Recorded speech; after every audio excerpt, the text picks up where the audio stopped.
All right, everybody, welcome back to another episode of All in a Day's Work. It's your boy Trip. And I'm Lucas. And we got a special interview we're doing today with our man, Kyle Early. He's sitting here with us today. We're going to talk to him about, a little bit about his life and what he's doing here on the forefront of our great country that we have here in America, and another veteran doing his thing to help out the community. And I just feel like this is the perfect way to highlight my man here. So thank you, Kyle, for sitting and talking with us here.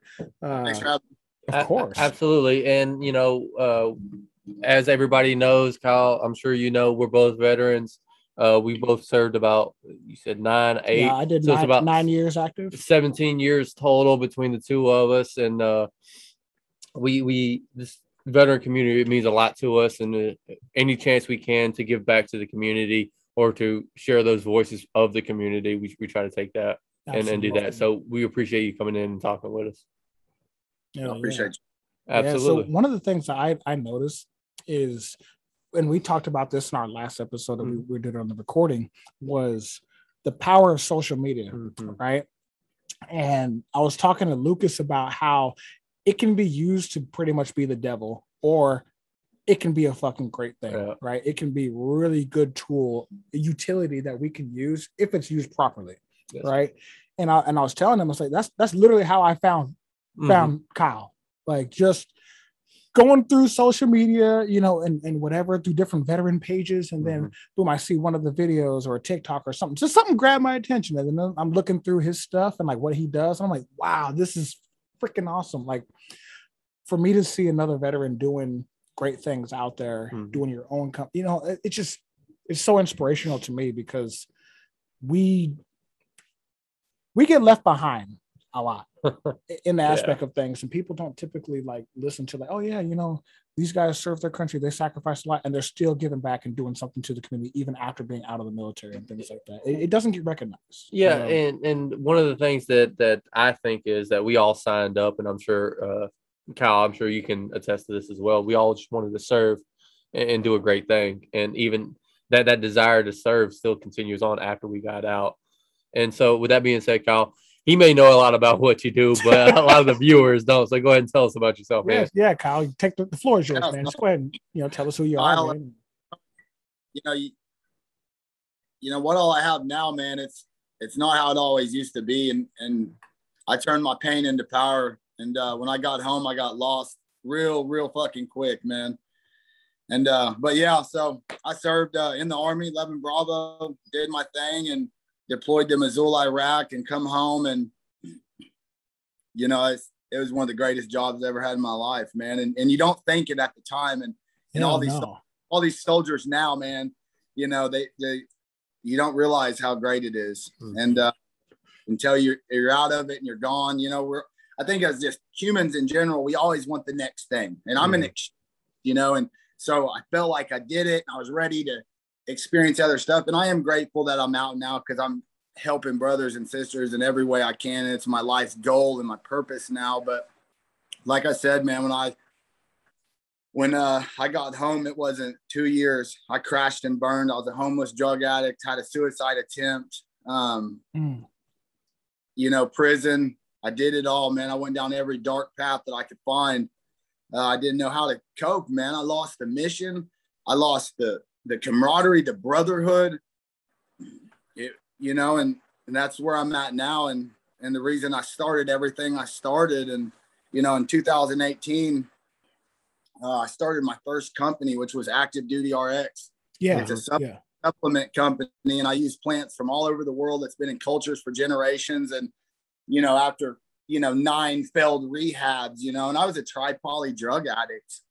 If it got me high, and if I could numb the pain, that's what I did. And probably 8 or 9 failed rehabs. I went to my last one, and it was actually 17, and in 2017, and it was a Christian-based rehab. And when I got out, I met my wife now, and I knew that God was the best pharmacist. And I started researching real hard into natural medicine, for what I prayed for in that rehab, for a godly woman, because she saved my life, and I prayed for that. And I knew when I got home that toxic, drug addict, narcissistic, egotistical, every, you know, bad name that I can think of, because I was that motherfucker.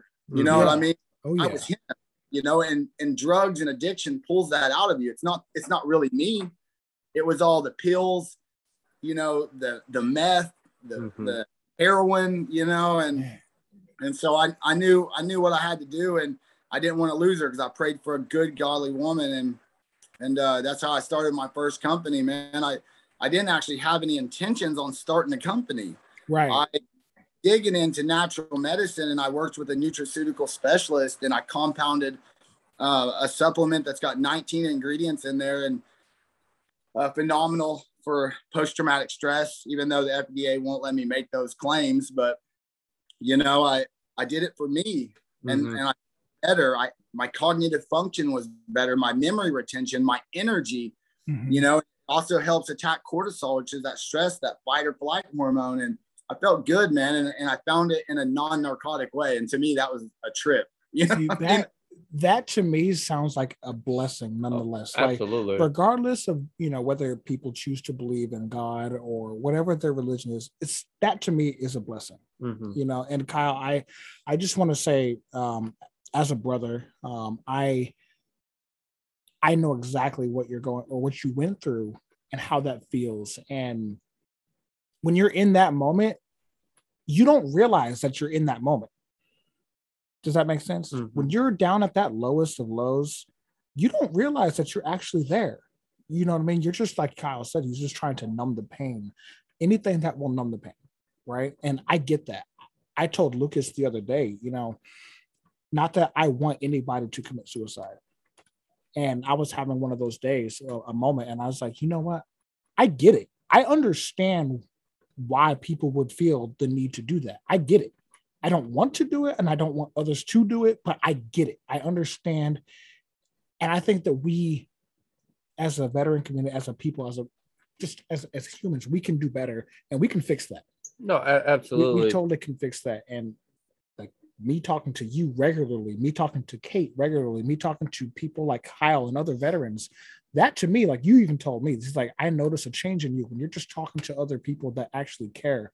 Like you see a huge difference in just me. And that, like, I'm so grateful and glad that you were able to overcome those obstacles and then look at where you're at now. Like, because for a lot of people, they don't get to climb out of that hole. Yeah. They don't get that opportunity, or they have the opportunity, but they don't realize that they can climb out. And whatever it takes, whatever it is, sometimes you need a helping hand. Sometimes you need a godly woman to help you, or you need a best friend, you need a partner. Sometimes that is okay. I agree. Agreed. I'll let you talk before I get too emotional on this. It's all good. It's all good, man. The military teaches us to watch each other's back, and I think in that aspect, when we all transition out, everybody always goes their own separate ways, so we kind of lose that. Right? Yeah. I know when I got out of active duty, everybody that I deployed with, everybody that I spent years with, you know, they all like went back home or went to college, had kids and whatnot, and I was just like, I felt alone. Yeah. So it's a hard feeling when you're just by yourself and you're just like you say, just trying to numb the pain. Yeah. And go ahead. Yeah, like Triplet said, we're glad you made it out, man. There's a lot of people that just are continuing to fight that and just don't see a way out. Yeah. Well, what you're kind of talking about on that, at like you get to that point, like, you know, and I'll be honest, I still to this day, you know, I still struggle with suicidal tendencies and suicidal thoughts. And when I do have that, because I have a whole list of mental health problems, and I love advocating and showing people that you can struggle with mental health and still be successful in life. Right. It's a lot of work and it's a struggle. And I think just as what y'all are doing right here with this show, what I do with some of my other stuff as well is, you know, and I do a lot of public speaking nationwide. And I say it in my speeches, you know, we have to have more candor, more unapologetic conversations and break the stigma. To me, the most fucking alpha male thing one can do is when one admits he's broken and he wants to fix that shit. That's alpha. Thank you. You know, it can be a trigger puller, a bad SOB, man. And when you say I'm hurt, you got to call for help, and there's nothing wrong with that. And I think that's a powerful tool, how to end veteran suicide, pharmaceutical deaths. And a lot of people don't even talk about it. And I've been advocating since 2018 on it, but we all the 22 veterans a day that commit suicide, but nobody's addressing the 30 veterans a day that die from pharmaceutical abuse. And nobody's talking about it. And that's why it's not trendy enough, or it's not. I don't even know. Like it puts a bad stain on big pharma. More people are affected by overdoses than they are suicides, and it's simple as that. And just in general, we all hit the opioid epidemic. You know what I mean? And but man, that's why I push so hard for what I do, and a lot of my other companies that I have is for that, man. You know, I didn't understand until honestly, I didn't think it was until after I got out. It really wasn't until Kate came back into my life, because I was one of those, I'll just take whatever medicine is given to me to fight the pain. This must be what it is, or what's best for me. And then you realize too, like when they just hand you Percocets and hydrocodone and all this other stuff, like it's candy, like you don't have to convince anybody. You just say, I need more, and they give it to you. Mm-hmm. You don't realize what that does to you. And then later on, you know, talking with Kate about the pain that I go through physically and whatnot, and how the stuff that they were doing doesn't work. And then offering natural remedies, little things that you can do naturally that make your body feel better over time. It's tremendous, like how it actually works. Mm-hmm. And then you said, well, if we fix the problem, then the pharmaceutical companies will run out of business, because they're not in the business of actually helping people. They're in the business of treating it and then keeping the money coming in. Patient cures, a customer lost. That's sad. No, that is so sad. It really is. The health game turned into a business. Like, that's so sad. Yeah, you know? Yeah. And actually, I just read an article. This is back when they first started talking about THC, right? Yeah. So I can't remember what college it was. They did a study on it to try and find it. Like, the DEA was funding this college to do this study to find that it like impaired one of their systems, right? And they actually found that it like lowered stress, helped out with joint support, stuff like that. And they shut the program down. Yeah, because it was actually working. Yeah, because it was going against what they was talking about. See, that's why go ahead, Kyle. Go ahead. No, I didn't. Sorry, we got a little bit of delay, so I didn't mean to cut you off. What's crazy, FDA, right? They finally approved, and we're real big here in Oklahoma in the CBD industry as well. My brother pioneered and wrote most of the state laws for CBD here in Oklahoma. What's crazy is the FDA, they finally approved CBD, and that's, they could own it, because what they did was they created Epidiolex, which is a synthetic cannabinoid. It's not even true from the plant, but of course now CBD is FDA approved as long as it's Epidiolex and it's synthesized. It's all big business, man. Mm-hmm. It's control. You got to put a certain word on it to control it, and then it's all about money, man. That's the one bad thing that I would have to say about our current economic system. Yeah. Profit drives everything. Yeah. If the government can't make money off of it, they're not going to pursue it. Yeah, and unfortunately, I think that defeats the purpose of actually trying to prove or show to people that you're doing better by others, or you're doing this in the best interest of others. Yeah. When at the end of the day, you're only concerned about money. Yeah, I don't give a fuck. Like, honestly, I couldn't care less about money. You know, a lot of the wealthiest people you see are some of the most depressed people, right? And that's because they don't even realize how good they have it. It's just, I just want more. I want more. I want more. I want more. But when you're a more broke person, or somebody who's just more humble with life, you tend to enjoy the finer things in life. You know what I mean? Yeah. You can have nice stuff, right? But genuine conversation between human being and just enjoying the moment, that is what people long for. That's what I long for. You know, it's those little moments that just make things so much better. And yeah. I think that we tend to lose that with profits, and you know, I don't know, I'm not trying to get too sentimental or biblical or nothing like that, but like there's no real sense of people actually wanting to be invested in others. It's always well, what can I do to make myself look good to this person? Or how can I steal what they do to do better? It's all about what you can do for me. How can you better my life instead of that mindset of what can I do to help out? Yeah, like I don't know. I just look at like when I look at somebody who's made it, especially a friend, or in this case, like a brother, somebody I've never even met you personally, you know, but I feel like if he succeeds, that makes me feel good. Mm-hmm. You know what I mean? And anybody else, that makes me feel really good. It's like, damn, finally another one made it, because it's too easy. Any one of us could be 22, the next 22. It takes a second.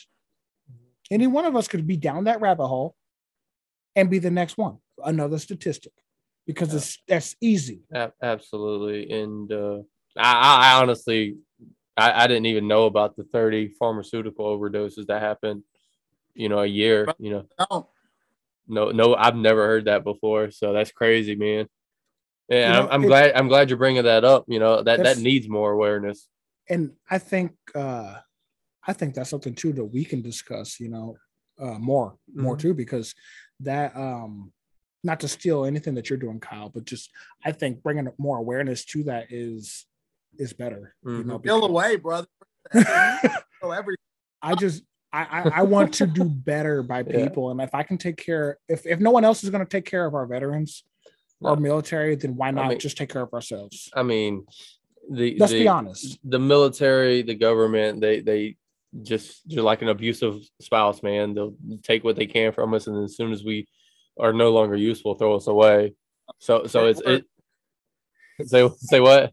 I said we're all in a toxic relationship with government, right? Man, it's so tough. And so what we got to do is we got to look out for each other's back. We had our backs while we was in, so we got to continue that on, and appreciate everything that you do for the veteran community, man. So y'all do a lot too. I don't, you know, it's crazy. It's like, I don't ever feel like it's enough. I feel like I always tell Luke, like, we need to do more. We need to do more. He's like, yeah, man, slow down. Like, calm down. Yeah. There's only so much we can do today. You're preaching to the choir on that. I own 8 different companies, and all of them are aimed towards helping people. And I steal daily. And that's because I have a lot of self-hatred, and whether it's survivor's guilt or wanting to do more and help my brothers and sisters, it's okay to feel that way, dog, because that just means your fire's burning so bright inside you. And I still, even as far as I am in what I do, I still feel like my ass could be doing more. So it's so hard. Yeah. They had to like pretty much force me to just do some self-care. Yeah. Cause like, I don't even realize it. Like, I have a membership to a health spa, and I'm supposed to go there for like regular massages, right? But with the pandemic, I like piled them all up. So I had like 16 free massages already taken care of, or facials or whatever. And like Kate and Kate and Lucas are like, you need to get out, and they demanded me to like schedule stuff to take care of myself, because I don't know. I get into this thing. I just want to keep going, man. And it's just like what we talked about in our earlier episode. Like if you're run yourself so ragged that you no longer can help anybody, then you're no use to anybody, right? Not that anybody's trying to get use out of you. Right. But you got to take care of yourself so you can help others. That's the first thing they teach you. That's the first thing they teach you, you know, in combat or whatever. But, you know, if someone goes down, you don't administer first aid to him until you neutralize the threat. You make sure that first, and you have to take care of you. None of us any good, man. Yep. Yeah, it's very true. Otherwise, you're just another casualty, unfortunately, you know. It's true. Yeah, I got to slow it down a little bit. You know? No, I was just gonna say, what else you do? You said you had 8 different companies that you run. Yes, I don't lie. 8 companies? How do you do that? I don't even know. But, so in the same year that I started Active Duty RX, I started Battle on the Home Front, which is my veteran outreach program here in Oklahoma. And I started off teaching veterans, getting big groups of veterans, finding that camaraderie, that brotherhood, and teaching them how to grow their own medicine, teaching them how to grow cannabis. That was super important, and educating them on the medicine, the medicinal side of it, everything from terpenes to cannabinoids to all of it, and to how to grow their own medicine and not rely on the government to provide you with Percocets and Xanax, you know, to care of yourself and be, you know, self-sustained. And so we started off doing that. Man, battle on the home front in the last year has gotten so much bigger. Our mission's gotten bigger, and we help with employment. Oh man, it sounds like your company, like the mission that you're doing, sounds a lot like what we're trying to do. A lot of what we're trying to do in our area as well. It's so cool to see, man. Like, it's like, because we thought of this out of like, I don't know, a couple of days. We're just like, bam, let's do it, you know. And then I feel good about what we're, you know, trying to accomplish and what we have accomplished. And then I'm listening to you and I'm like, man, like it's so inspiring, man. Mm-hmm. And it doesn't get talked about, doesn't get recognized. And I want to be able to, from All in a Day's Works perspective, I want to be able to highlight battle on the home front. Absolutely. If it's okay with you, Kyle. I don't want to take away from anything that you're doing in your area, but I would love to just blast your stuff out there too. Take every bit and every dude. I'll show you everything I'm doing, and you can recopy it and run with it. And I hope you help. Well, that's the goal of it, man. Mm-hmm. Like there ain't no thunder to be stolen or nothing like that. You let me know if you need help, and I'll give you everything that I've done so you can copy it. And that's what I'm talking about right there. Yeah. Do you see that? Like, I think what we're doing, and to us, this is brand new. Like, we just started this last year. Yeah. And you're talking 2018. So if you don't mind, I want to kind of back up a little bit because we're kind of we're veering off. So let's talk about Kyle as, like, when did you start? Like, when did you join the military? Oh yeah. Let's talk about you just a little bit before we get too far. Yeah, I served from 2008, 2012. Like I said, 11 Bravo. You know, in 2000, late 9 into 10, I deployed to Mosul, Iraq. Served over there, and like I said, best job I ever had. Wow. So how old are you? I am 35. 35. See, he's a couple years older than me. Mm-hmm. A lot of years older than you. You're only 1 year older than me, right? Just kidding. Hey, my ass feels about 55. Tell me about it, man. I did 9 years as a 12 Bravo and 12 Charlie. And so a little bit intertwined with yours. I joined in 2009 and I got medically retired in 2018, May 30th, 2018. And this is crazy how, like, my experiences in the military, 9 years was, like you said earlier, it was the best fucking job I ever had. Like, we just didn't know it at the time. Well, even here's the thing, like, because I got promoted pretty quick, right? I made E5 in 2 years. Yeah, like right after I had specialists, like the minute you could no longer have specialists, I was at the board, and I got promoted the following month. Like, oh, nice. Yeah, I made 5 quick, and then I made 6 quick too. So I made 6 in 5 years, but both of my deployments were done as well. No, my first one was done. I was a E2 or 3 because I had joined right away and deployed, and then my second one I was at E5. Yeah. Both times in Afghanistan. And I can tell you, man, like, it wasn't until my second tour where I was like, you know what? I fucking love this job. You know what I mean? Like, no, I'm serious. Like, no. I'm not gonna lie. When I was a fucking private, I was like, man, fuck this shit. The sergeant don't get off my ass because, you know, back when, like, that was when they were still fucking us up for shit that didn't matter. Like, hey, man, it's raining. Start dropping. Like, it doesn't matter. You're getting fucked up, right? And I remember I was like, man, I'm not doing this. Like, I'm gonna do my 4 years and I'm gone. Like, fuck this. And then before I knew it, I got fucking promoted, and then I deployed again, and now I'm in charge of people's lives. I'm responsible for people's lives. I'm in charge of people, but responsible for their lives, and I got to bring them home. And that was the moment I was like, you know what? Like, this is responsibility, but I love this shit. Like, I felt like we're doing something. I love this job.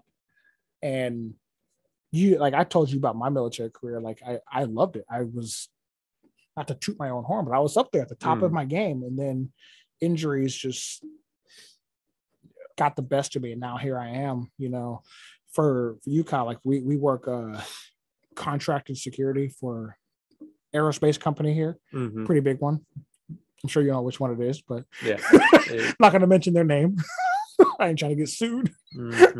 But so we do a lot of, at least I do a lot of hours there now. But running this like nonprofit has taught me, or just even the podcast has taught me to like really look at things in a different manner, because I never thought of like running my own company ever or business.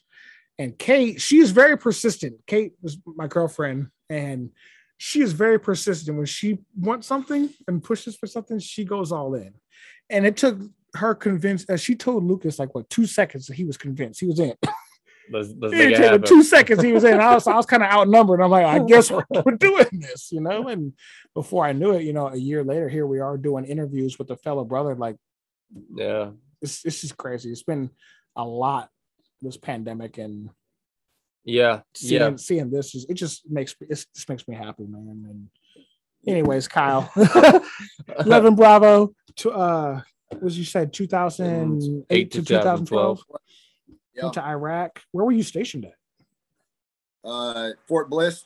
Fort Bliss. Oof. How was that?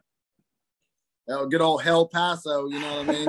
I mean, I was in Fort Polk, so I mean, in the summertime. I heard good things about Bliss. I heard beautiful. They'll say so. They like in 9, right when I got there. I'm pretty sure that I'm speaking correct, but I think they're turning into one of the biggest infantry bases or something like that. And so I was married, so I didn't stay in the barracks, but the defects were just top notch, like some Air Force shit. Mm-hmm. You know what I mean? You know, the guys that were in the barracks, they're all new barracks. So it was nice. Damn.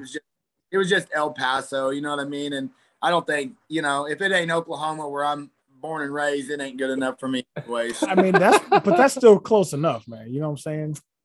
Yeah, it wasn't bad, but it was my duty station, and I met some great people there, and I'm real grateful because in the last couple of months, man, I got reconnected with my squad leader, which was very influential to me. I mentored, and you know, when I got out, I went down, you know, I went down some, like I said, some bad paths, and I didn't talk to nobody because I was ashamed of myself. I was ashamed of who I became. I was living a outlaw criminal lifestyle, and I was using, and I was just in a bad place, you know, and I was ashamed to reach out to them. And I reached out to him a few months ago, and man, as soon as I messaged him, he messaged me back and said, Kyle, you don't know how happy I am to know that you're not dead, you know, or you know, and so we still talk right now, and he still motivates me. He's inspirational, and he's proud of me, man, and so it makes me happy. Well, I'm gonna tell you right now, there's a lot of people that are proud of you, man,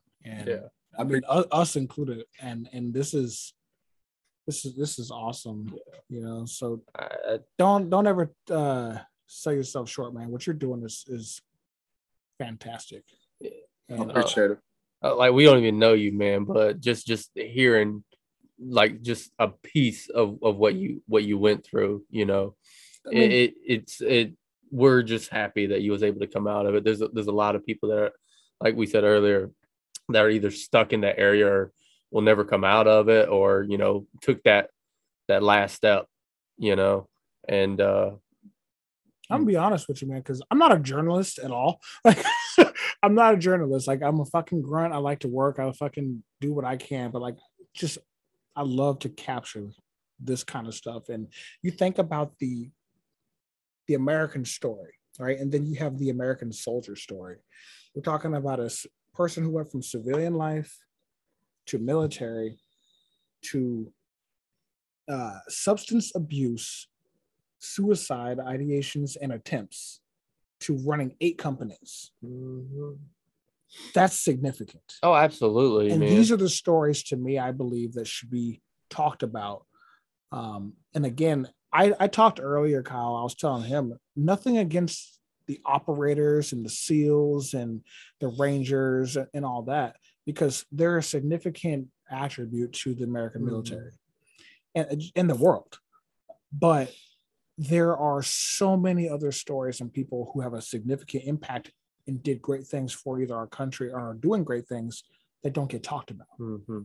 And this is what I want to do. I want to be able to highlight that. Kyle's going from a few years in the military, running 8 companies now. Like, that's 8. It's mind blowing. It's absolutely mind blowing, man. And we just want to like Anthony said, capture that and share that, right? Because that's crazy. Like if you think about it, like you said, you've only told us a little piece of what you went through, right? I'm sure there's a lot of stuff, that you went through that you probably don't even want to talk about.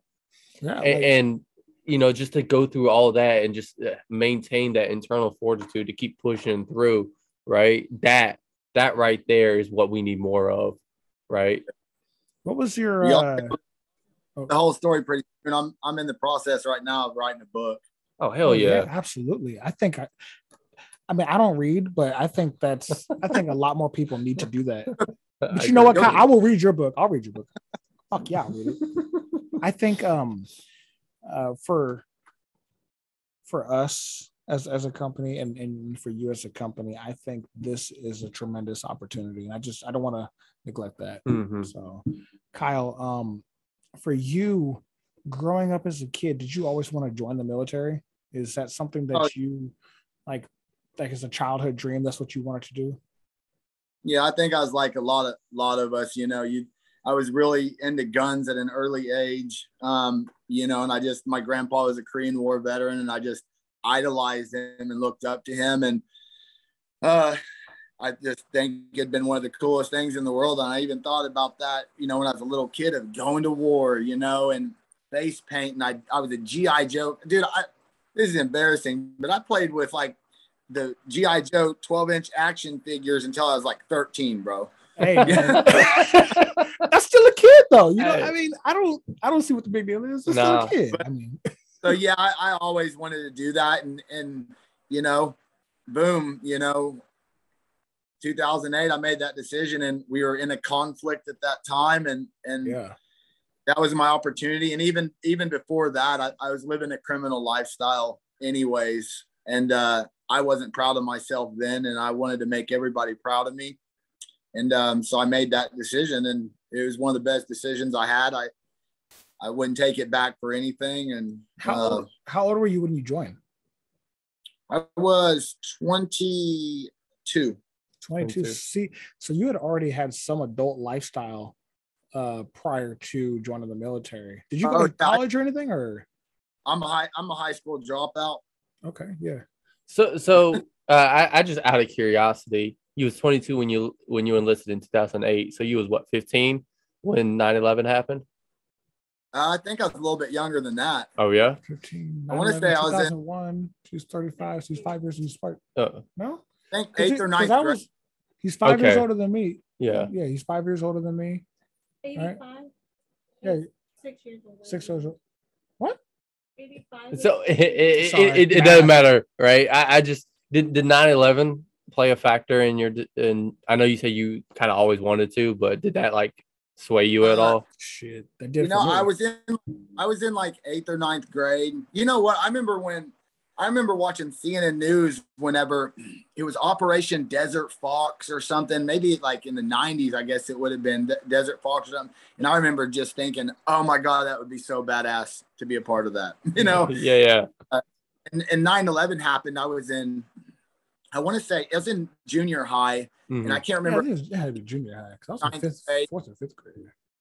8th or 9th grade, something in there. But I remember walking into the library and they had it on a TV, and I remember watching it all happen. And to this day, and I'll argue with anybody, but I think it was one of the greatest cover-ups by our own government, and it was caused by our government. But that's my opinion. But they don't want to listen to that. They don't want to talk about that. As soon as we start saying that, I got the tinfoil hat on, right? Bro, it don't matter. It shows you right there the power of how they can cover stuff up and just in general blind us like sheep. I won't be blinded, but blind the sheeple. And even though the evidence is in their face, they'll put a reality TV on and you'll make sure Pauly Shore or Jersey Shore shit is in your mind, and all the real shit comes out of your head. So that's what I was telling him earlier. It's like we're playing pretend right now, especially with what's going on right now. Yeah, I feel like a lot of us in general just trying to play pretend. Like there are some really significant things that are problematic right now, and we're ignoring it. And it's just not all of us are ignoring it, but a lot of people are ignoring it and trying to continue this, I guess, sense of normal lifestyle instead of addressing what the hell is actually going on right now. Have you seen the show Avatar: The Last Airbender, right? Yeah. Remember that when Bossing say when they first got there, there was a big cover up. The Emperor was trying to cover the war. I'm not gonna lie to you. Oh, okay. Well, that's exactly what's going on. I think this is like some Hunger Games type shit we're running into, bro. Look at the freaking Met Gala. The Met Gala they had. They got the elites, no mask, tax the rich, blah, blah, blah, blah, blah. Yeah. Meanwhile, the rest of us is getting thrown out because unemployment's running out and we just left all of the equipment in Afghanistan, but that doesn't matter. No one's going to talk about that. No, I mean... No, we're not going to talk about that. You know, we can get into all that at a different time. Kyle, so with you, real sorry. I get real passionate about that. Sorry. So, anyways, when you joined the military, did you want to be in 11 Bravo? Because I know for me that was like the one thing I said I didn't want to do, and then I picked fucking combat engineer, which good job. Good job. Hey, my recruiter sold me, bro. Like, was 11 Bravo like what you wanted to do? Because I know, like, in the Army, the reason I chose the Army was because the Marine Corps told me they were gonna pick my job, and I was like, "Nah, player, I want to pick." Makes sense. No, without a doubt, that was. I didn't know it was called an 11 Bravo. I just knew what infantry was just because I watched the movie, and I had no idea. But that I walked right in there and said, I want to be 11 Bravo. And they tried to make me a, whatever, the 14 series, which is the Patriot launchers. Oh, yeah. We got a $60,000 sign-on bonus for this, and we'll make you PFC, and they're working their deals. And I said, bro, I don't know what the fuck that is, but I want to be infantry, so make me infantry. And of course, my recruiter just gave me the green weenie, you know what I mean? And no sign-on bonus. I went in as a PV1, you know. But I wanted to do that. I wouldn't have wanted any other job. The only regret that I have going in was I should have went straight. I should have signed in for a Ranger bat and then chased a series down the road. But I should have went into a Ranger bat because I really fucking love my job. Oh yeah, especially when you're young too. Like when you first join, you're in the best tip-top shape. Like that's the prime time to go. When you were when you deployed, man. If you don't mind. You don't have to share if it's too much, because I understand. When you were deployed, how was that experience? What was it like over there? Because you said you deployed 2009 in Missoula, right? Yep. How was that for you? We did our job and all of us come home, man. So that was the experience. It was a great one, and never forget it. Never forget the experience, and to feel that love and that brotherhood of selflessly. It's hard. It's just hard to put it in words, but as simple as this. But that just willingness to die, and even for the biggest shitbag in the platoon, you know what I mean. For him, I would gladly have died. What greater death than for your brother and for your country. And I didn't want that, but what greater, you were willing to. Yeah. And so, to feel that feeling and that camaraderie and that brotherhood and just embracing the suck together.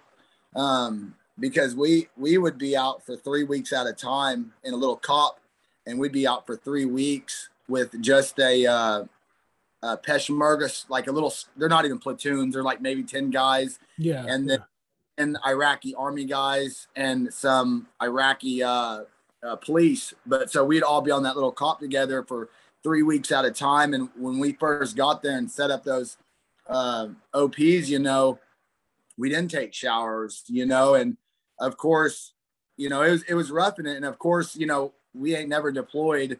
And so all of my squads, like, we're going to the desert. We don't need all this winter gear. Yeah. We're up, and it's like we got there in like November, December. It was winter time then. Oof. And you talk freezing your balls off, dude. And so we were just in the suck. It was raining, and we were just God. We lived in MRAPs while the engineers built the HESCO barrier walls on this place. Yeah. And but I loved it, dude. I loved to feel that and to be in such a shitty environment. But just fucking, I ate it up, man. I absolutely loved it. I would volunteer. And that was actually my first challenge point I ever got. After deployment was over and we're leaving an award ceremony and all that. And then I got my first ever challenge point. And it was because I literally would talk people out of going on patrol because I'd want to go on their, I'd want to be up in the gun, or I would want, you know what I mean? Like, I loved it, man. And I always wanted to do it, and I was doing it. And we all come home, we did our job, man. So that was, I came. I wish I could go back, bro. Right. Yeah. So what was it that made you get out of the military? No, I'm an adrenaline junkie, and all I do. And I felt it, right? I was at the peak of that. So I wanted something more, and I wanted something different. And so I thought getting out would be it. And I didn't really have a plan. I just figured I'd go, find it in another way or do something. And I didn't really know. Of course, my family, I missed, life in Oklahoma. And so that's why I got out, man. And I had some mental health issues that I didn't know about. Right. So you said you got out 2012. That's when I got out. That's right when they were starting really pushing for that drawdown in the Army, right? Pushing down, like, we got to get out, everybody get our numbers down to a certain amount by 2020 or whatever the fuck the numbers were, right? And so you got out 2012. That was, Obama had already, we got Obama or Osama in 2011, and Obama got reelected 2012, right? Yeah. So you get out of the military, and how long before, like, from the day you get your DD-214 before you start your first company? Well, my first, after, when I got out in 2012, all the way up until 17, I was a drug addict. I was a criminal. I was homeless, and I had some suicide attempts. And luckily I was just found by EMTs. Someone found me, and on purpose-driven overdoses. And so I went through a very, someone asked me a while back ago, they said, how did you know you were at your low? And I was homeless, and I was living at Lake Arcadia here in Oklahoma. And, I had this tub with food in there, and I was roughing it in a sense because I missed that suck, right? That just shit, and I had a recurve bow with me, and I don't know what I was doing. I done burned up every resource I had, lying to my family, and I was using, and I was going through a lot of stuff in my head, mental health, that I didn't know or understand yet. And so I was at the lake, and this damn raccoon kept coming into my camp every night. And he would lift the tub, and he'd get in there and steal my food out. Fuck that raccoon. Yeah. So I stayed up one night, and I had that recurve bow, and I remember he came in there, and I got him. I hit him right in the chest, man. And I was all excited. And I was like, dude, you're excited about that. I was like, dude, you're battling a fucking raccoon for your food right now. Like, that's where you're at in life, Kyle. And that's your joy. Now, did you kill the raccoon, And like, I knew that I hit rock bottom, but rock bottom can do one of two things. It can either you, or you can build the foundation of your life on it. And I chose that. And that's right after that is when I went to my last rehab that I was in, 4 or 5 years ago, and was successful, obviously. But in 2018 is when I started Active Duty RX, my first company. Okay. When you were on the street and you had the,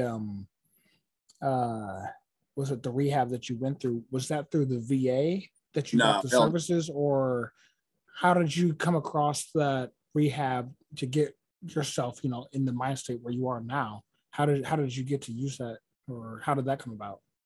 It was the last rehab my family was going to help me get into, and it was actually in Mississippi, and that's a real important thing in sobriety. And I've been to so many rehabs right here in Oklahoma, and I can walk out of the door and I can get a fix. As soon as I leave, I can have a girl pick me up, And so that's the most important thing in sobriety, is get the fuck out of your AO where you normally operate in your active addiction, And I went down to Mississippi to the Home of Grace. It was a Christian-based rehab. That's not for everybody, but it was for me. And it was the last chance and last one my family was going to help me with. And I knew I had to get my shit. I had to nut up or shut up because it'd be a bad road if I didn't get it going. So wow. Jesus, man. Yeah, man, your story is touching, man. Yeah. Your story is so touching. And that's the beauty of all in a day's work. This right here is what I'm talking about.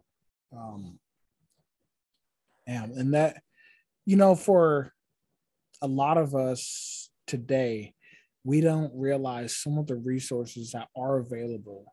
And what I want to ask you is, while you were living that lifestyle, did you know about the resources that were available and want to actually, partake in some of the resources, or did anybody ever follow up with you and ask you, hey, do you want to utilize these resources? Or, you know what I mean? Because from what I've learned, the 3 years I've been out, there's zero follow-up. Nobody follows up at all. And you can't, like, I know I have benefits. I don't know all the benefits I have, but there's zero follow-up. You know what I mean? I don't know what I'm entitled to, what I'm able to try to do. Like, I don't know. There's no follow-up. And it's just, all right, figure it out. Call the VA if you need to make a medical appointment. Good luck. And to me, it's like, wait a minute. But I know there are resources, but there's no follow-up. There's no way for me to really know what's available, what's still in service, what's out of service. Is it because of the budget this or budget that? Like, I don't know. Yeah. I don't know. You know what I mean? And so for you, like, was there resources through either the military or the VA that you knew about that you were able to try to use, or have you tried to use them, or how was that? I didn't know of any resources. I didn't know what to do. I didn't know of any veteran organizations. And that's one of the reasons that I started Battle on the Homefront TV, which is my YouTube channel to my actual veteran outreach program. But on that show, we talk about addiction, mental health, breaking the stigmas, navigating life out of the military, veteran entrepreneurs and veteran nonprofits as a resource hub. And we talk about VA stuff. We talk, you name it, everything veterans. And that's Battle on the Homefront TV. But absolutely, we have to check that out. Yeah. And so it's an all-stop shop resource center for veteran-owned businesses that are hiring, and every resource that I didn't fucking have, I make sure I do it on my show. That's with everything I do, is just to make sure our brothers and sisters don't go down the path that I took. And that's where everything stems from, That's exactly kind of along the lines of what we want to do. That's exactly what we're working towards. Yeah. That's literally one piece at a time, what we're working towards ourselves. And that's awesome, man. And I would love to, in the future, partner with you and some of the future things that you'd love to do and get this thing out there and help as many people as we can. Because like I said before, it seems like we're the only ones that are actually going to help and police up ourselves. I get it. There is a civilian way of doing things, but at the end of the day, people need your battle buddy to tell you, hey man, get your shit together. Let's do this.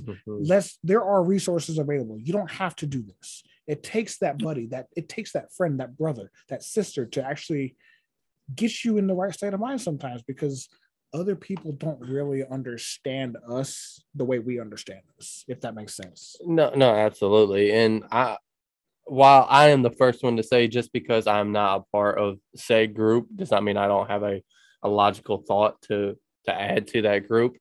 It really speaks volumes when it's like other veterans speaking to you when you talk. You take that with a higher grain of salt, so to speak. Absolutely. And it's amazing. Absolutely. But then at the same time, it's so sad because I know, and I'm sure you, and I'm sure Kyle, I'm sure you know as well too, of people that were close to you that did not get that opportunity to even realize they had these resources, and then they took their own lives, or they were killed because of something else. And then it's like, well, dang, that could have been prevented had they just known about this resource. Yeah. That resource is right there for them, but they didn't know about it. You know what I mean? And that's scary to me. That scares me. No, we have an entire generation of servicemen and women, mainly men, that we don't know much about. And that's the Vietnam veterans as well. We don't know a lot about it because they don't want to talk about it. But yet things happened. And these people are still alive today, and they're not getting the help that they need either. And that bothers me. Yeah. That bothers me. We're about to lose an entire generation of individuals, and these stories as well need to get out. They have some stories that they're willing to talk about in doses, but it seems to be like that doesn't want to, like, nobody cares about that. Nobody cares about the mind of a veteran unless it's something that's popping and something that's trendy. Or they can use it to their advantage. Yeah. But how often do you hear of these stories? How often do you hear of a story like Haas? Honestly. Honestly, unless it's made into a movie, not very often. You know what I mean? But yet we're still in society. We're still collaborating and communicating with people on a daily basis. And that to me is important. No, absolutely. One way to fix the problem, which the problem is veterans' mental health, veterans' homelessness, all this stuff, is to bring awareness to that. You have to bring awareness. You have to talk about it. You have to acknowledge the problem before you can solve it. So yeah, you said yesterday admitting that there's a problem is like the first step to understanding. That's the first step to fixing it. Yeah, that's the first step. You got to acknowledge that there's a problem. If you don't acknowledge that there's a problem, then you have no reason to try and fix anything. Yeah, Kyle, how are you doing with everything going on right now? Like especially Afghanistan, for instance. How are you doing with everything that's transpired lately? Yeah. How are you holding up with all of it? Oh, I'm good. I focus on the home front and how I can help our brothers and sisters here after 20 years of war fighting, to take care of the men and women that fought and help them in every way I can. And but yeah, I that's what I do. Yeah. Yeah, that's. I mean, that's pretty much all we can do is just try and help out where we can. You know, imagine with 8 companies, he doesn't have much time to. Yeah. Sit here and take all the bullshit in, right? Yeah. So, no, absolutely. I filter it all, and I watch it and be prepared. And you know, another company that I own is Early Bird Farms. It's a Oklahoma grown organic vegetable farm, and we give a lot of the produce away to veterans and their families for free. As I strongly believe food is medicine, and some of the therapy programs we're going to be doing with Early Bird Farms is teaching these veterans sustainability, to be able to teach them to grow not only their own medicine like I do in those therapy programs for Battle on the Home Front, but teaching them how to grow their own food and being self-sustained. And that brings confidence in you in these trying times in this crazy world we live in, when you give that confidence to those people and those veterans, the guys, the girls, whoever it is. And it's great therapy programs too. But in these crazy times, I try to be self-sufficient in every way possible. And I try to teach our brothers and sisters that too.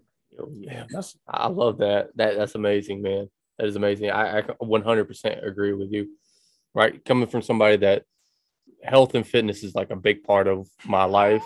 Right, it's the only part of your life, really. It's a very big part of my life. All right, I love eating. I love everything that I try to learn as much as I can about nutrition. I 100% agree with you.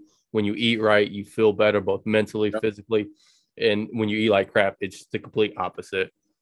You end up with the food is medicine. There is no doubt about that. And once you truly, and you say you're into nutrition and all that, and once you truly understand that, how it works in the body, and you realize that, 90% of your serotonin that is created in you is created in your gut and gut health, how important that it is for fermented food, to eating fermented vegetables to help gut health, to increase serotonin.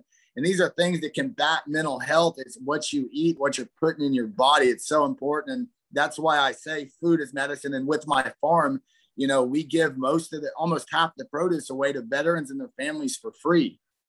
Hell yeah. I love that, man. That's amazing. So 8 companies, right?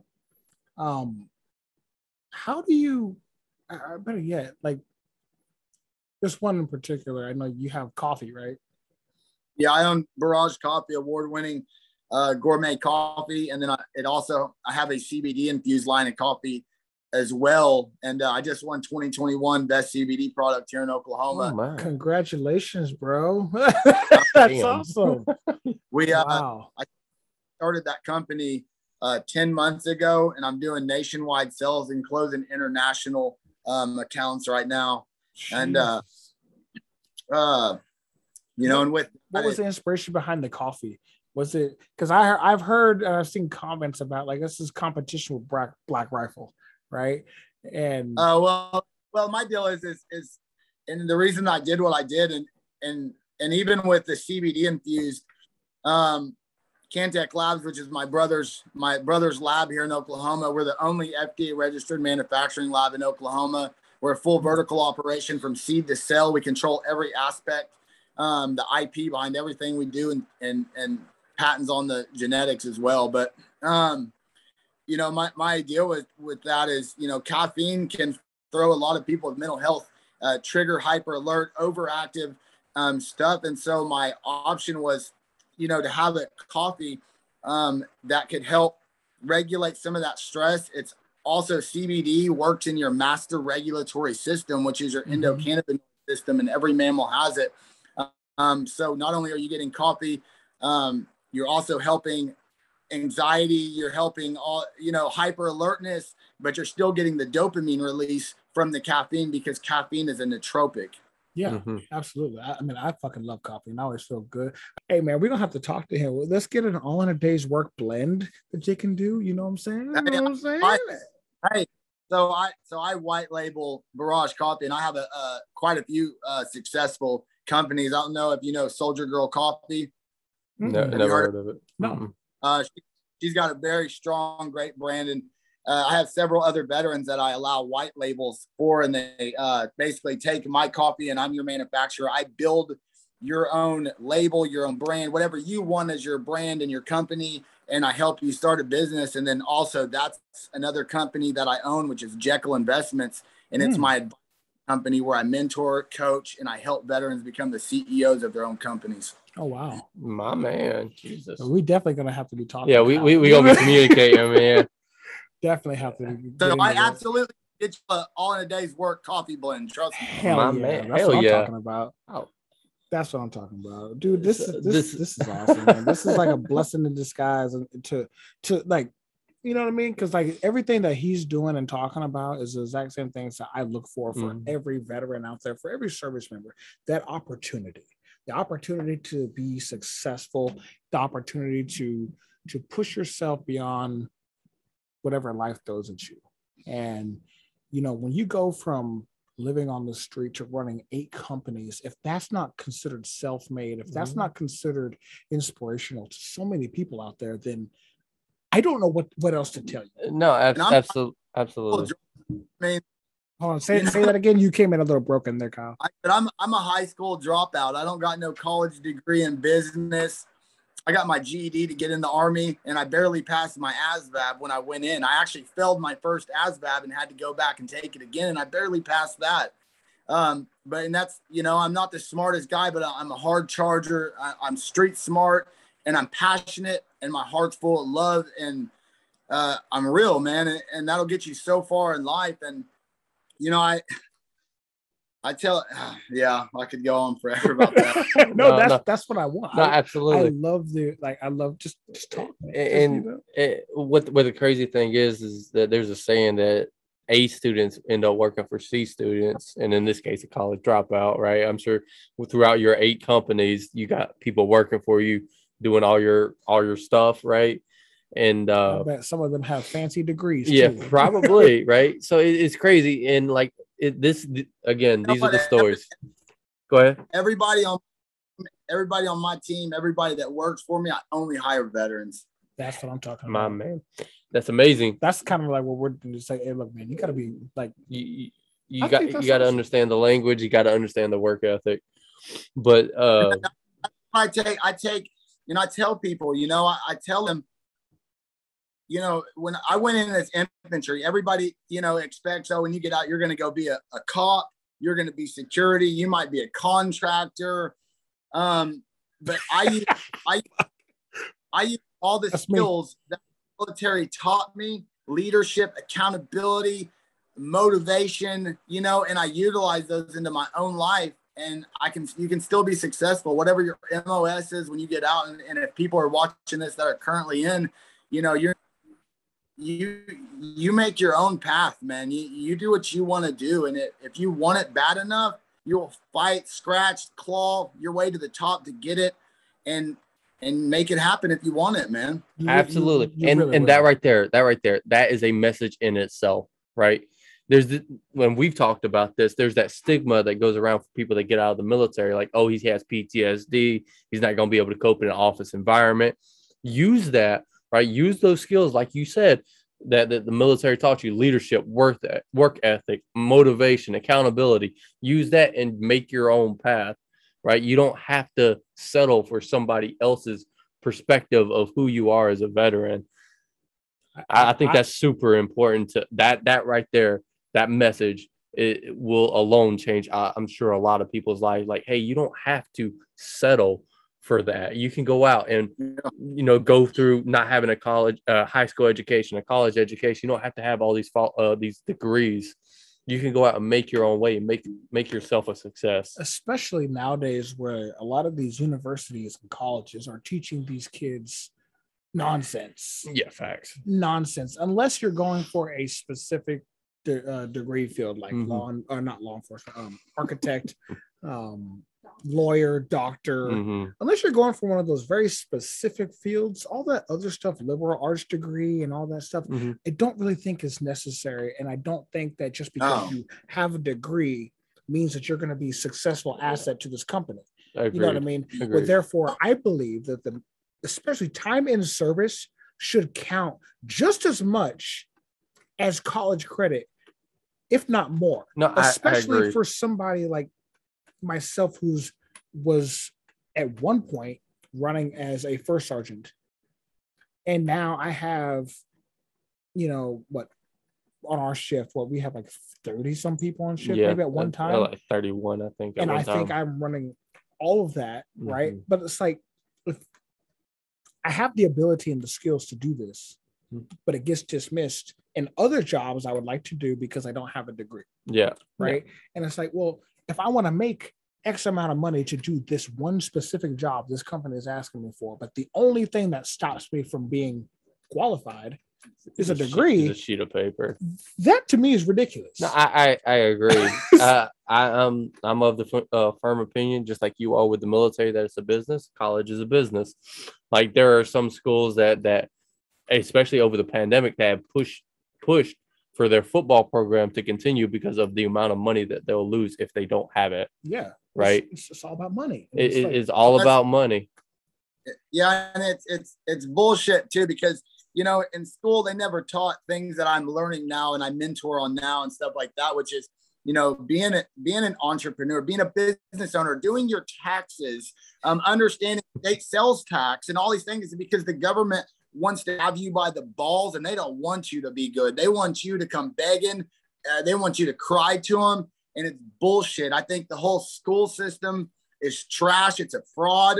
And it does nothing but create these robots. And, oh, well, you're supposed to go to college. You're no, fuck that. Go learn what you do, what you want to do. Fact. Yeah, man. It teaches you dumb shit that don't even make sense, you know, like, I don't know. This to me, but this right here, this to me is why I think these other countries are coming, and they're coming here in floods, because they still believe, and I'm going to say this, I believe more other countries believe in the American dreams more than American people do. I would have to agree with that. That's a problem, guys. Like, that's a fucking problem. Well, let's also look at this, right? There's a lot of college students out there that don't even like America. Yeah, so there's that too. You know, for risk of cancel culture and whatnot, I'm gonna bite my tongue for a split second, because if anybody ever tells me that the American flag is discriminatory or offends them, I'm going to probably lose my shit. Yeah. Because that to me is probably the most disrespectful thing that you can say to a motherfucker. Like, I know people who have lost their lives defending that flag, and better yet, defending the fact that you're able to have this argument with me. Because there are other countries, you talk bad about the government, they're going to just execute you or make you disappear. You can love your flag, you can love your country. It doesn't mean you have to love your government. Exactly. Facts. The people we have in charge are still trying to push shit from 60 years ago that don't make sense in a 2020 culture. They have not adapted, and yet they're still in charge. Okay. I mean, it's safe to say a lot of people don't trust the government. Yeah, and that's very true. It's safe to say, but I still love my country. But I still love the values we have. I think we're getting a little off topic here. We can talk about politics at another time. I'm sorry. It's okay. I love our country. I love the ability to be able to give back and become successful. And that's what I was trying to get at. There's other people coming here in droves from other countries because they believe in the American dream, the American value. And I believe that a lot more Americans have lost that because we're so used to it. Like, this is all we know. Like, think about things like this. Kyle's generation, our generation, we are the last generation that grew up as kids without the internet, without smartphones, without social media. You know what I mean? There are kids now like born in 2000 and 2010. They're born and all they know is life with YouTube, social media, and smartphones. That's all they know. They don't know the life that we knew before. Yeah. You know what I mean? It's foreign to them. And we're not going back.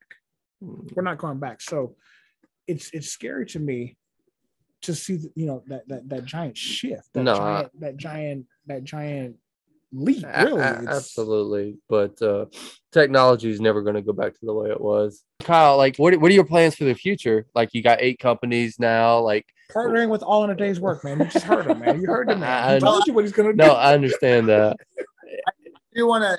I didn't get to finish up on whole run battle on the home front. I do want to represent that and talk about it real quick. But absolutely. We did. Like I said, we started off doing therapy programs, teaching veterans how to grow their own medicine. We help with employment now. We do. We help with service dogs.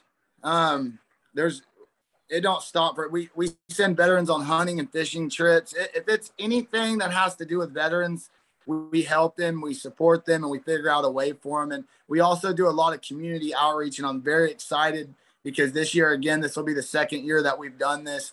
But it's Operation Christmas Tree.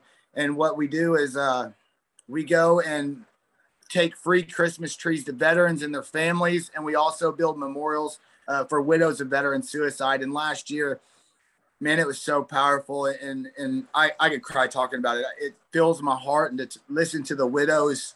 But so I'm excited to start that. And we're going to announce that on October 1st is when we'll start kind of raising the money to start doing that, to be able to donate these trees and build these memorials. And people will be able to nominate a veteran and their family that way. Because a lot of veterans that I find in my philanthropy work that I do, a lot of veterans, they feel like the next guy has it worse. And, listen, take my free shit, and it's just a thank you, whether you got money or you don't got money, we want to give you a tree because we love you. You're my brother, you're my sister, and I got your 6, you know what I mean? And it's just a thank you. And thank you. That's it. So that doesn't always have to be something for something, or somebody else might have it worse. But look, man, right now I'm saying I want you to have it. Yeah, and we're all prideful, and we love each other so much that we always feel like the other guy is worse, and it's not that. So you'll be able to nominate veterans and their families. My team will contact them, and we'll get you a free Christmas tree. And obviously, if it's a widow, and we did a few widows, was able to give trees to them last year, and we'll be able to give them lights and build a memorial with a picture. Wow. That's amazing, dude. Of their fallen soldier. That's sorry, amazing, man. That's Jesus. God bless you, man. God bless you. Bro.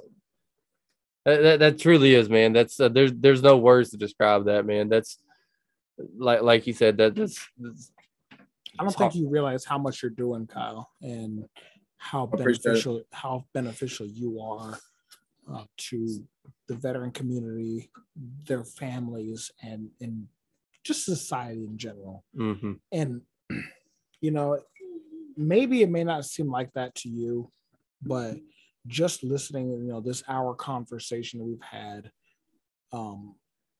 getting to know you, I can see how truly one person can impact so many others. Absolutely. And I don't want you to ever think that you're not doing enough or lose that spark, man, because it motivates so many other people to want to continue to push forward and do better and help out. Because look, man, he did it. Why can't I? Absolutely. And I think if we have more people that look at it like that. I'm a high school dropout. I have mental health, addiction, past, homeless. And that's what I tell people. If I can fucking do it, you can do it. You just got to get out of that victim fucking mentality, put your boots on, man, and fucking hard charge. That's all it is. I think a lot of people nowadays, when you say those type of things to them, they're like, well, they're in my safe space, or they get offended. I'm offended that he would say that, but it's the truth. No, and this is why I always tell people, I'm going to tell you what you need to hear before I tell you what you want to hear. No, agreed. And these are the things that people need to be getting told instead of, that soft, easy. Hey, it's okay. You'll be all right. Like, no, you need to get your shit together, man. Yeah, fuck a victim mentality, dude. Yeah. You gotta. Tough love is good. I agree with you. There's too many of that out there, and we need more people that's willing to stand up and be like, hey, if you want to be successful and happy and healthy and all that stuff, you got to get up, put your boots on, and get to work.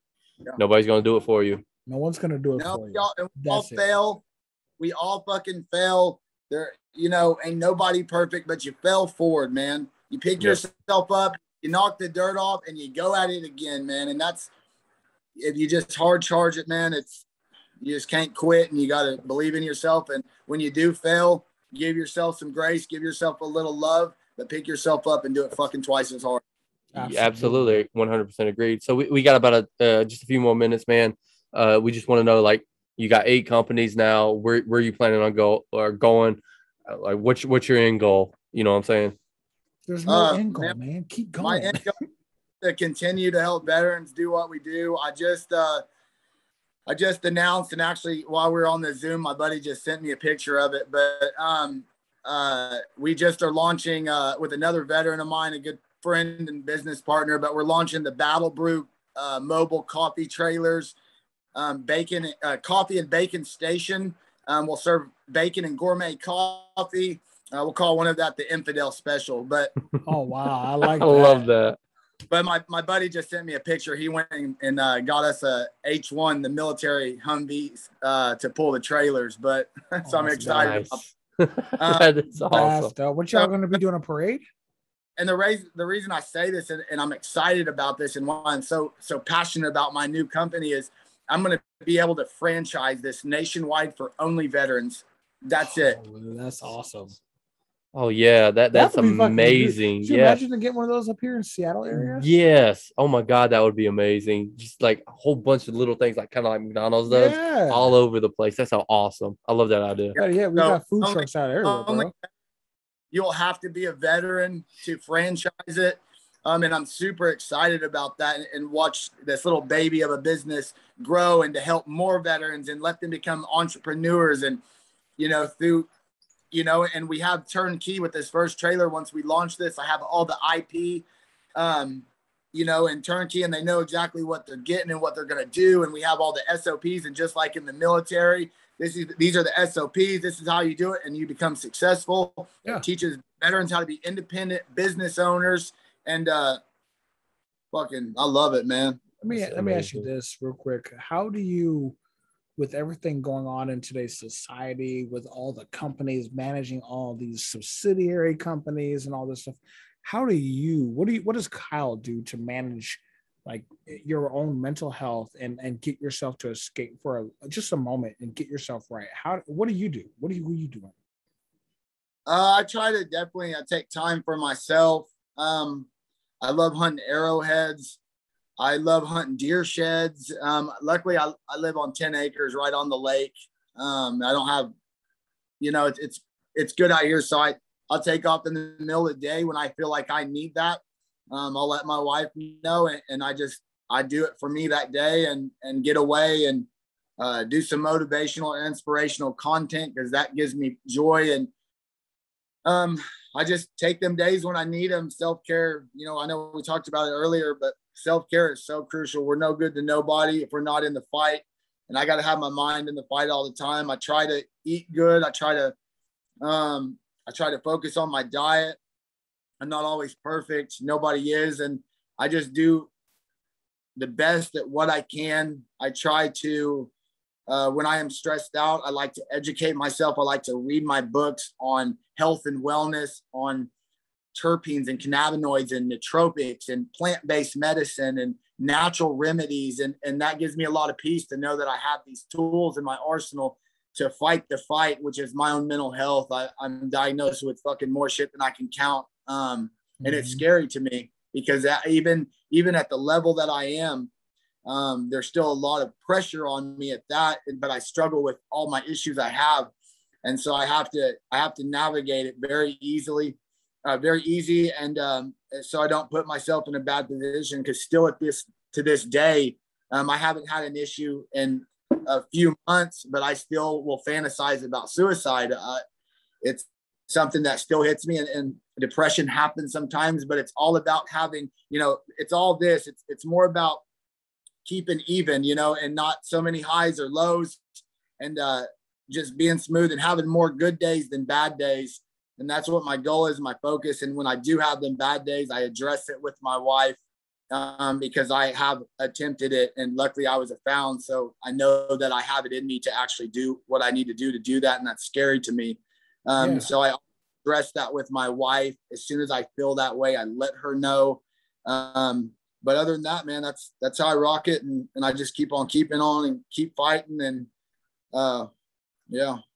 Dude, you're a huge inspiration to myself.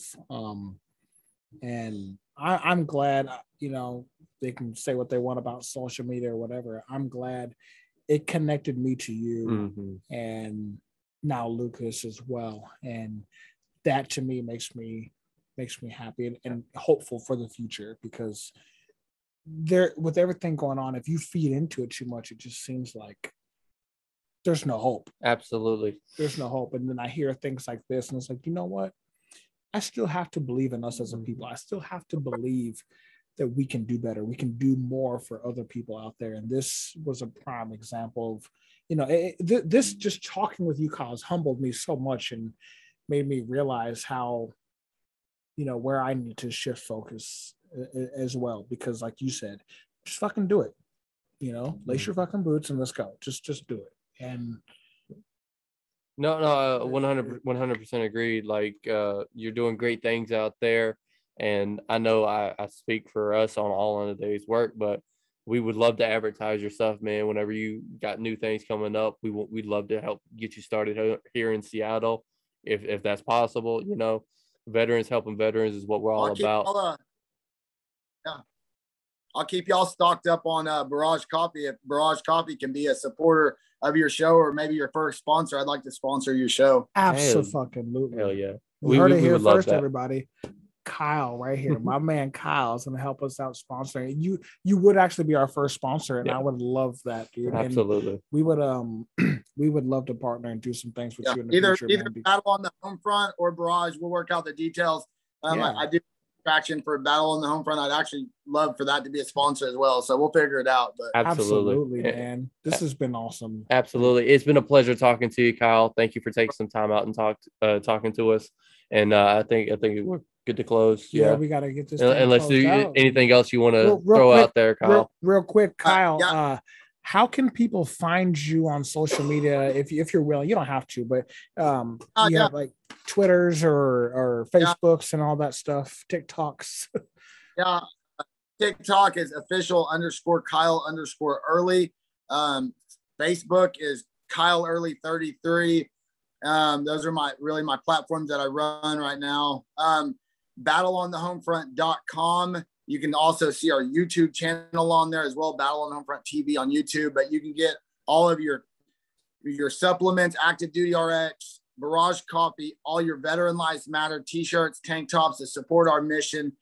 Check out our mission, see what we're about, network with me, reach out to me. I want to help. You help me. We're veterans. Absolutely. Absolutely. Hey, man. Hey, Kyle, you're a blessing, man. And I thank you. Thank you for talking with us. And we'll definitely be communicating back and forth, man. This has been awesome. I hope we didn't keep you up too late tonight because, yeah, you're good. Crazy schedules out here, but I'm glad we were able to talk with you tonight, man. Absolutely, brother. We appreciate it. And again, go ahead. You want to go ahead and take us out? Yeah, absolutely. Again, we just did an interview with Kyle here firsthand.